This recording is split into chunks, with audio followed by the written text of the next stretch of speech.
বাংলাদেশের বিশ্বকাপের মোটামুটি ভাগ্য নির্ধারণের সাথে এই আলোচনা খুব বেশি জড়িত, কারণ আজকে যে ভিডিও কনফারেন্সটা হয়েছে আইসিসি এবং বিসিবির মধ্যে, এবং সেই ভিডিও কনফারেন্সের পরে আমরা যতটুকু বিভিন্নভাবে ছাড়া ছাড়া বক্তব্য পেয়েছি, দুজন ভাইস প্রেসিডেন্ট শাকত হোসেন কথা বলেছেন এবং ফারুক আহমেদ খুব একটা কথা বলতেই চান নাই, এবং আমি আসলে দুজনের অবস্থানকে মানে ছাড়া ছাড়া বলতে তারা কম কথা বলার চেষ্টা করেছেন, সাপোর্ট করি। যত বেশি কথা হবে, যত বেশি বকবকানি হবে, কনফিউশন তত ক্রিয়েট হবে, টেনশন তত বাড়বে, বাংলাদেশের বিশ্বকাপ নিয়ে অনিশ্চয়তাটা আরো বেশি ঘনীভূত হবে।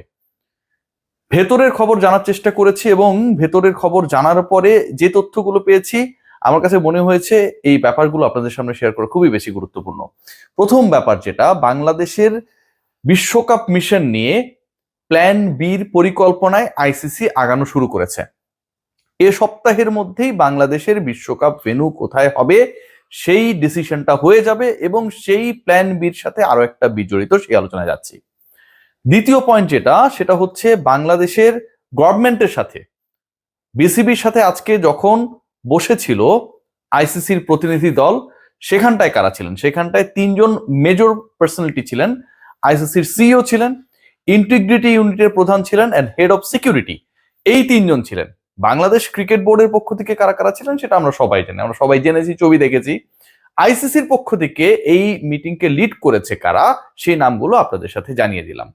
এদের মধ্য থেকে head of integrity and head of security, তারা বাংলাদেশে এসে গভর্নমেন্টের সাথে বসে বাংলাদেশের সরকারকে ম্যানেজ করে, বিসিবিকে ম্যানেজ করে তাদেরকে ভারতে নিয়ে যাওয়া যায় কিনা সেরকম একটা পরিকল্পনা অফার করেছিল বাংলাদেশ ক্রিকেট বোর্ডের কাছে, এবং সেটা ভয়েড হয়ে গেছে, বাতিল হয়ে গেছে। কারণ বাংলাদেশ ক্রিকেট বোর্ড জানিয়ে দিয়েছে যে ক্রিকেট বোর্ডের অবস্থান যেটা, সেই অবস্থানটাই হচ্ছে বিশ্বকাপে ভারতের মাটিতে না খেলার পক্ষে।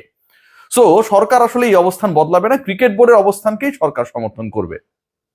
আমিনুল ইসলাম বুলবুল আজকের আলোচনায় প্ল্যান বি নিয়ে কিন্তু যাচ্ছি, যে বিশ্বকাপটা কোথায় হচ্ছে, বাংলাদেশের ম্যাচ কোথায় হচ্ছে, বিসিবি ও আইসিসি কোন দিকে এগোচ্ছে। আমিনুল ইসলাম বুলবুল আজকে একটা দারুণ কাজ করেছেন। আলোচনাটা শুরু হয়েছিল এমন ভাবে যে আসিফ নজরুল দুই পক্ষের যে আসলে খুবই কনফিডেন্সিয়াল চিঠি, সেই কনফিডেন্সিয়াল চিঠির বিষয়বস্তু ফাঁস করে দিলেন কেন পাবলিকলি, এবং বাংলাদেশ ক্রিকেট বোর্ডকে আলোচনার শুরুতে আইসিসি তোপের মুখে রেখেছিল রীতিমতো।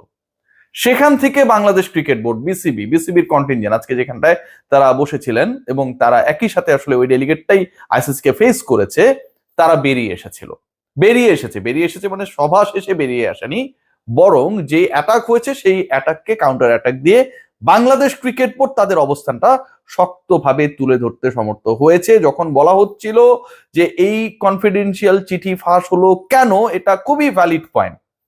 আসিফ নজরুল স্যার যেটা বলেছেন সেটা খুবই কনফিডেন্সিয়াল চিঠি, এবং সেই চিঠি দুজন ব্যক্তির মধ্যে যদি এরকম একটা মেইল, বা দুই হেডের মধ্যে যদি এরকম একটা মেইল আপনি ডিসক্লোজ করে দেন, এরপর তো আইসিসি বিসিবির কাছে কোনো কিছু লিখার সাহসই পাবে না।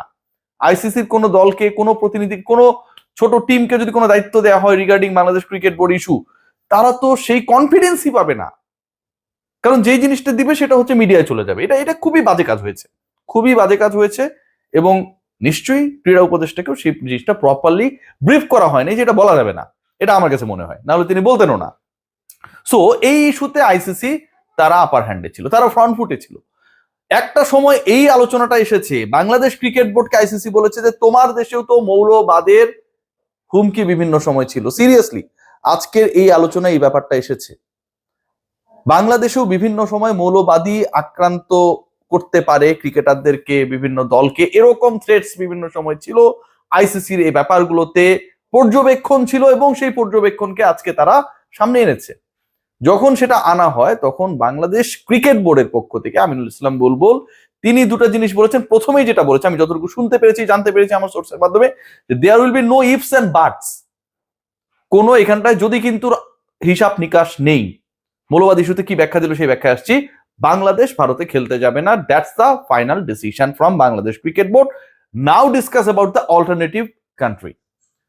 বাংলাদেশ বলেছে বাংলাদেশে মৌলবাদের হুমকি ছিল, বিভিন্ন সময় অনেক থ্রেট আমরা অবজার্ভ করেছি, but end of the day বাংলাদেশে কোনো দেশের ক্রিকেটার এসে খেলতে পারবে না, কোনো দেশের সমর্থক খেলা দেখতে পারবে না, এরকম কি কোনো ঘটনা ঘটেছিল? এরকম কোন ধরনের থ্রেটস এর কথা ছিল? ডেফিনেটলি না। যখন এই জিনিসটা নাল এন্ড ভয়েড হয়ে যায়, যে ওই মৌলবাদ এই মৌলবাদ এক না। বাংলাদেশে ক্রিকেট খেলতে এসে কোনো ক্রিকেটারকে শুধুমাত্র ধর্মের কারণে, জাতীয়তার কারণে তার দেশে ব্যাক করে দেওয়া হলো, মুস্তাফিজের ক্ষেত্রে যেটা হয়েছে, এরকম ঘটনা যখন ঘটে না, ঠিক তখন এই ব্যাপারটাকে আসলে ওই মৌলবাদ, ওই এক্সট্রিমিজমের সাথে, উগ্রবাদের সাথে বাংলাদেশে বিভিন্ন সময় যে থ্রেটস গুলো ছিল বা এখনো থাকতে পারে, সেটাকে মেলানোর সুযোগ নেই, বিসিবি আপার হ্যান্ডে চলে যায়। What is the plan B? Plan বিটা কি? প্ল্যান বি নিয়ে যেটা আলোচনা হচ্ছে, সেই আলোচনাটা আমি যতটুকু জানতে পেরেছি যে আইসিসি এবং বিসিবি রাইট নাও তারা decided to find out the alternative venue for Bangladesh.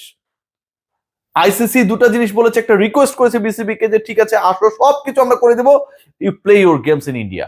Number two, let us come to visit Bangladesh with your high officials and we could try to convince them.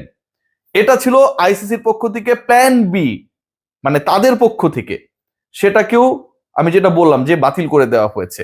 এখন দুপক্ষ মিলে they are about to make the alternative decision, এবং সেই ডিসিশনটা যেখানটায় বলা হয়েছে there will be no ifs and buts. বাংলাদেশের ভেন্যু হিসেবে নতুন কান্ট্রি কোথায় হইতে পারে? শ্রীলঙ্কাই তো আলটিমেট চয়েস। তো সেখানটায় হতে পারে কিনা, অন্য কোনো ভাবে এটাকে অ্যাকোমোডেট করা যায় কিনা, সেই আলোচনায় আইসিসি এখন সায় দিয়েছে। আমি আজকে একটা কন্টেন্ট করেছিলাম, অনেকেই কনভিন্সড হয়েছেন, অনেকে হন নাই, দিয়ে বাংলাদেশের পরিকল্পনায় রয়েছে, বাংলাদেশকে নিয়ে আইসিসির পরিকল্পনায় রয়েছে যে গ্রুপের ইন্টারচেঞ্জের মাধ্যমে এই সমস্যার সমাধান করা যায় কিনা। এই মুহূর্তে এটাই হচ্ছে সবচেয়ে লেজিট এবং অ্যাপ্রোপ্রিয়েট সলিউশন হতে পারে। কেন হতে পারে? আপনি যদি বাংলাদেশের গ্রুপ চেঞ্জ করে দেন, বাংলাদেশকে বি গ্রুপের কোন একটা দলের সাথে ইন্টারচেঞ্জ করে সেই বি গ্রুপের দলকে বাংলাদেশের গ্রুপে, মানে সি গ্রুপে যদি আপনি হচ্ছে এখানটায় দেন, তাহলে এখানটার একটা সমাধান হওয়া সম্ভব।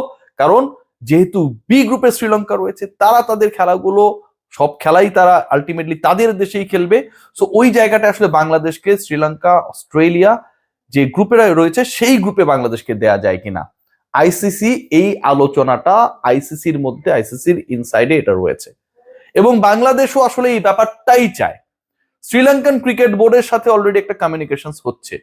আজকে যে মিটিংটা হয়েছে, সেই মিটিং এ যারা ছিলেন এবং যারা এই প্রপার ব্যাপারগুলো নিয়ে ডিল করছেন, CEO, head of integrity, head of security এবং মিস্টার গৌরব, খুবই পাওয়ারফুল একজন মিস্টার গৌরব, তিনিও ইন্টারেস্টেড বলে আমি আমার সোর্স থেকে জানতে পেরেছি, এটা ওই মিটিং এর সোর্স না, বাইরের থেকে, যে বাংলাদেশের এই সমস্যার সমাধানটা ভেন্যু আলটিমেটলি চেঞ্জ করা শুধু না, গ্রুপটাকেই যদি চেঞ্জ করে দেওয়া যায় সেভাবেই সম্ভব কি না, এবং সেই পথেই বিসিবি এবং আইসিসি আগাচ্ছে।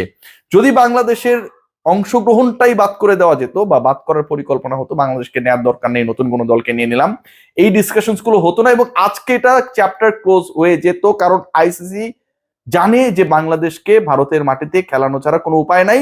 সো আজকেই তারা বিসিবি কে সরি বলে দিত।